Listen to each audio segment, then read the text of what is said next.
Andy ने Headley का काम कर दिया है। अब कुछ दिनों बाद यहाँ जेल में सभी कैदियों को फिल्म दिखाई जाती है।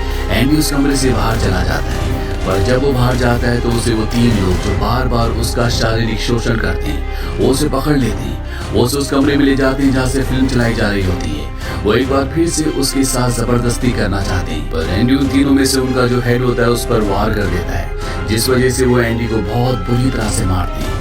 एंडी को इतना जख्मी कर दिया जाता है कि वो 1 महीने के लिए हॉस्पिटलाइज हो जाता है, और साथ ही उसे जिसने एंडी को मारा होता है उसे 1 हफ्ते के लिए काल कोठरी में डाल दिया जाता है।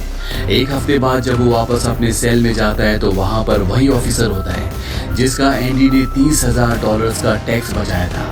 वो ऑफिसर उस आदमी को इतनी बुरी तरह से मारता है कि वो हमेशा के लिए अपंग हो जाता है। अब कुछ दिनों के बाद इस जेल का जो वार्डन होता है वो एंडी के सेल में आता है और उसके सेल की तलाशी करवाता है। दरअसल तलाशी एक बहाना होता है। उसके ऑफिसर ने उसे बताया होता है कि किस तरह से एंडी ने उसके $30,000 का टैक्स बचाया, इसीलिए वो एंडी से मिलना चाहता है। एंडी के हाथ में बाइबल होती है जिसे वो ले लेता है। उसे भी बाइबल पर बहुत विश्वास है। एंडी के सेल के अंदर बहुत सारे एक्टर्स की फोटोज होती हैं और साथ ही एक एक्ट्रेस का बहुत बड़ा पोस्टर भी।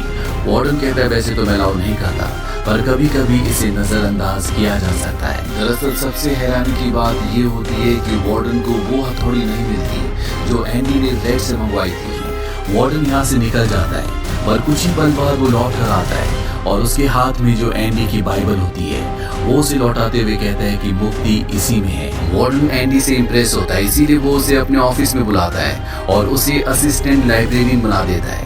लाइब्रेरी में एक बूढ़ा आदमी होता है जो कई सालों से लाइब्रेरी को संभाल रहा है और एंडी को उसके अंडर काम करना है। साथ ही एंडी यहाँ पर दूसरे ऑफिसर्स की ITR भरना भी शुरू कर देता है। जैसे जैसे साल बीतते हैं एंडी के पास काम बढ़ता ही चला जाता है। उसे एक असिस्टेंट की जरूरत पड़ती है और वो अपना असिस्टेंट अपने सबसे अच्छे दोस्त को, जिसका नाम रेड है, उसे बनाता है। धीरे धीरे इसी तरह से वक्त बीतता चला जाता है और एक दिन लाइब्रेरियन जिसके अंडर एंडी काम करता है वो एक आदमी की गर्दन पर चाकू लगा देता है। दरअसल सरकार ने उसकी सजा माफ कर दी है, पर वो इस जेल को छोड़कर नहीं जाना चाहता।